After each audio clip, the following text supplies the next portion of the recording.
ধন্যবাদ সকলকে। আসলে আমি কোনো বক্তাও না, পটুও না, কিন্তু আজকে যখন আমাকে ডাকাই হইল বিউটিকারের সেক্রেটারি হিসেবে, হয়তো আমি কিছু বলবো।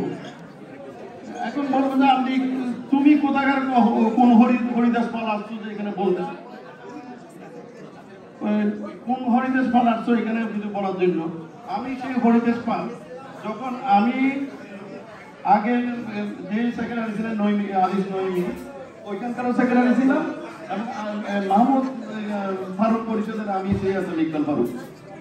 কারণ সংগঠন যখনই বিপদে পড়ছে হরিদাস পাল সবসময় হাজির থাকে, ইনশাল্লাহ ভবিষ্যতেও থাকবো এইখানে। কারণ আমি একটা জিনিসে দেখলাম, যখন কোভিড হয় আমাদের সন্ধ্যা শুরু হয়েছে 8টা বাজে। আমাদের সম্মানিত কর্নেলার এখানে সেক্রেটারি ভাই আছেন, তখন আমার শাশুড়ি মারা যাওয়ার কারণে $500 দিয়ে আমরা একটা ফাউন্ড শুরু করেছিলাম, ইউনিভার্সিটিকে কিভাবে ডেভেলপ করানো যায়, হসপিটালে সবাই কিভাবে বাঁচা যায়।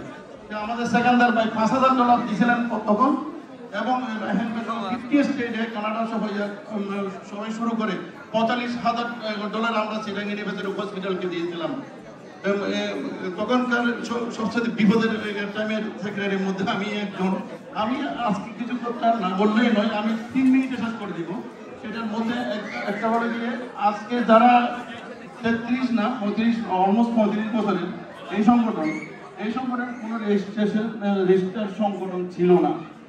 আমি নিজ দায়িত্ব নিয়ে রেজিস্ট্রেশন এটা করলাম, এবং সেজন্য আমি বিশেষভাবে কৃতজ্ঞতা প্রকাশ করতেছি হাসান মাহমুদ ভাই, ওনার সোশ্যাল সিকিউরিটি সব পেপার দেওয়া হয়েছিল। শামসুদ্দিন আজাদ ভাই, ওনার ডকুমেন্ট, সৈয়দ আসিফ আহমেদ এবং আমি এস.এম. ইকবাল ফারুক, আমাদের ডকুমেন্ট নিয়ে এখন এটা একটা রেজিস্টার্ড সংগঠন। আমি আরেকটা ব্যাপারে দুঃখ প্রকাশ করতে এখানে আসছি। আমি সেই সেক্রেটারি, যে সেক্রেটারি মানে ফাউন্ডারদের লিস্টটা বের করছিলাম, এটাই মনে বড় একটা অপরাধ করছি। সেই দিন মনে আমাকে উদ্বোধনের টাইমে আমার নামটা বলতে ভুলে গেছেন, অসুবিধা নাই। যখন সংগঠন বিপদে পড়বে তখন এই ফারুক হাজির, এবং ভবিষ্যতে থাকবে। সংগঠন এখন জিমিয়ে গেছে। আমি আবার আসলাম, আসার পরে আমরা 5 স্টার হোটেলে নাইট করছি। এইবার কুইজ প্লেজে নেক্সট টাইম আমরা কানাডাতে করব, সেটা হবে বাফলো কানাডা, নাইগ্রাতে করব, Buffalo Canada, Boston, Michigan, Texas, সবাই যাতে অ্যাটেন্ড করতে পারে। কারণ এখানে এই সংগঠন এখানে বসে থাকলেও হবে না, কারণ আমি এই সামান্য কারণে আমার পরিচয়টা জাস্ট দিলাম। কারণ ভবিষ্যতে আর আমাদের একটাই লিকেজ আছে এখানে, আমরা দেখে বুঝতেছি আমরা আমাদের হয়তো যারা ছিলেন আগে দুঃখের সময় তাদেরকে হয়তো আমরা ভুলে যাচ্ছি বা ভুলে দেওয়ার চেষ্টা করতেছি, সেটা যেন ভবিষ্যতে আর না হয়।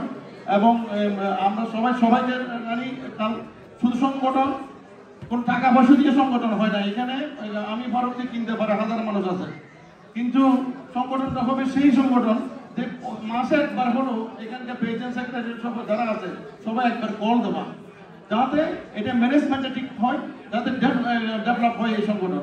আমি আরেকটা জিনিস অ্যাড করতেছি, সেটা হলো গিয়ে আমাদের ফান্ডের যে মেম্বার লিস্ট, ওইখানে 2 জনের নাম না নিলেও হয় না। প্রথম আমাদের সামাদানি মেয়ে ছিলেন, গোলাম সামাদানি মারা গেছেন, উনি আহ্বায়ক ছিলেন, এবং শামীম আল মামুন ভাই ছিলেন, উনি মেম্বার সেক্রেটারি। যদিও পরবর্তীতে সামাদানি ভাই বিভিন্ন বিদেশভাবে গেছেন, এবং আমাদেরকে এনশিওর করতেছি যারা আমাদের যে ভাইরা অভিমান করে চলে গেছে তাদেরকে যাতে নেক্সট টাইম আমাদের এটার সাথে একত্রিত করতে পারি, সেই জন্য আমি আপ্রাণ চেষ্টা করে যাচ্ছি। ধন্যবাদ সকলকে। আজকে আনন্দ মুখর সংখ্যা আরো সুন্দর হোক।